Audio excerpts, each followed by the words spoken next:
کیا حلال جانور کی ہڈی حلال ہے اور پاک ہے اور اسے استعمال کرنا کیسا ہے؟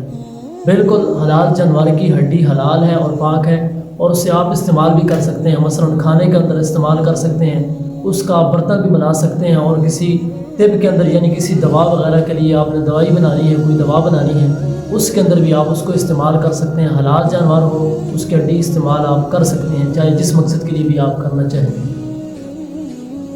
کیا عورت خوشبو لگا سکتی ہے کہ نہیں؟ جی بالکل، عورت خوشبو لگا سکتی ہے، لیکن اپنے مرد کے لیے اور اپنے شوہر اپنے خاوند کے لیے لگا سکتی ہے۔ ہاں، اگر وہ دوسرے مردوں کو لالچ دینے کے لیے اور ان کو اپنی طرف مائل کرنے کے لیے لگا رہی ہے تو پھر یہ ناجائز ہے، کیونکہ وہ لوگوں کو لالچ دے رہی ہے، اپنی طرف مائل کر رہی ہے، تو یہ گناہ کبیرہ ہے۔ تو اس صورتحال کے اندر پھر عورت کو چاہیے کہ ایسے کاموں سے بچے، اور اس صورت کے اندر وہ خوشبو وغیرہ یا پرفیوم یا سینٹ وغیرہ نہیں استعمال کر سکتی۔ کیا چپل پہن کر جوتے پہن کر نماز جنازہ پڑھنا کیسا ہے؟ پڑھنا چاہیے یا نہیں؟ دیکھو، چپل پہن کر نماز جنازہ اس صورت کے اندر آپ پڑھ سکتے ہیں کہ جب کہ کچھ لوگ اکثر پڑھتے بھی ہیں، وہ یہ ہے کہ بھائی اگر کسی کو یقین ہو، یا بعض بندے یہ کہتے ہیں کہ بھائی ہم اس لیے پہن کر پڑھتے ہیں کہ بھائی ہو سکتا ہے نیچے جو جگہ ہے وہ پلید ہو، وہ صاف نہ ہو، وہاں پر کوئی گندگی ہو، اور اس وجہ سے بھی پڑھتے ہیں۔ اور کچھ لوگ اس لیے پڑھتے ہیں کہ بھائی چپل کا جو اندر والا حصہ ہوتا ہے وہ اکثر جوتے کا وہ اکثر پاک ہوتا ہے، وہ تقریباً پاک ہی ہوتا ہے، لیکن جو باہر والا حصہ ہوتا ہے وہ جب انسان چلتا ہے تو گندگی وغیرہ غلاظت اس کے ساتھ لگ جاتی ہے، تو وہ باہر والا حصہ ناپاک ہوتا ہے۔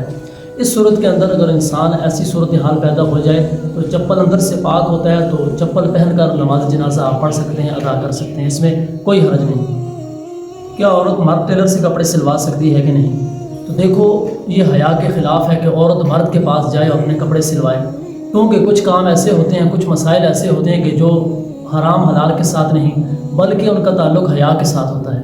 ظاہر سی بات ہے کہ بھائی جب کوئی عورت کسی مرد کے پاس جائے گی، وہ اس کے جسم کو بھی ہاتھ لگائے گا، اس کا ناپ بھی کرے گا، ناپ بھی لے گا، تو یہ حیا کے خلاف ہے، اور اس کے اندر فتنے کا اندیشہ ہے۔ عورتوں کو چاہیے کہ وہ اپنے کپڑے کسی خواتین ٹیلر سے سلوائی کرائیں، وہ مردوں کے پاس نہ جائیں، کیونکہ اس کے اندر خوف کا اندیشہ ہے، فتنے کا اندیشہ ہے۔ تو بہرحال یہ حیا کے خلاف ہے، اور جو سلائی کر رہا ہے اس کی کمائی کو بھی حرام یا حلال یا جائز تو نہیں کہا جا سکتا۔ بہرحال یہ کام حیا کے خلاف ہے، اس سے بچنا چاہیے۔ اپنے کپڑے بھی اس کے پاس نہ بھیجیں، کیونکہ کیا ضرورت ہے کہ کسی غیر محرم کو اپنے ساتھ آپ اتنا فری کر دیں کہ وہ آپ کے کپڑے آپ کے گھر سے لے کر جائے یا اس کے پاس اپنے کپڑے بھیج دیں، تو یہ بھی بہرحال نہیں کرنا چاہیے۔ اپنے کپڑے بھی ان کے پاس نہیں بھیجنے چاہیے۔ آپ اپنے کسی عورت خواتین سے سلوائی کروا سکتے ہیں، مرد کے پاس جانا یہ حیا کے خلاف ہے۔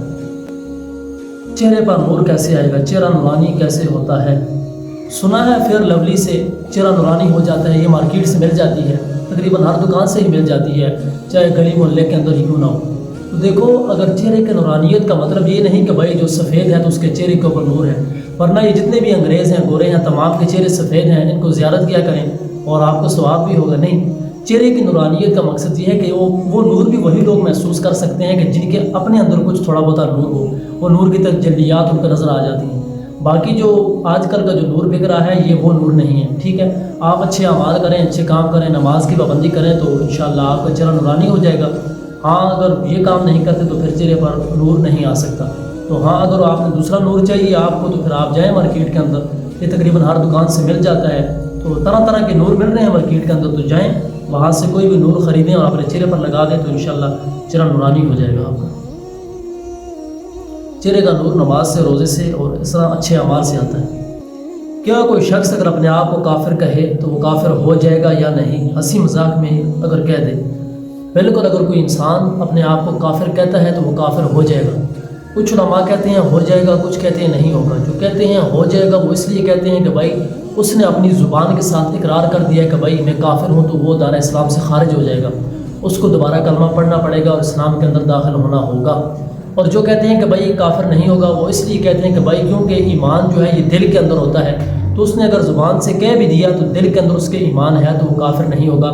بہرحال ایسے الفاظ سے انسان کو بچنا چاہیے کہ جن کی وجہ سے اس کا ایمان خطرے کے اندر مبتلا ہو جائے، تو اپنے آپ کو کافر کہنا یا اس طرح کا کچھ بھی کلمات جو ہے وہ انسان کو نہیں کہنے چاہیے کہ جس کی وجہ سے وہ دائرہ اسلام سے خارج ہو جائے۔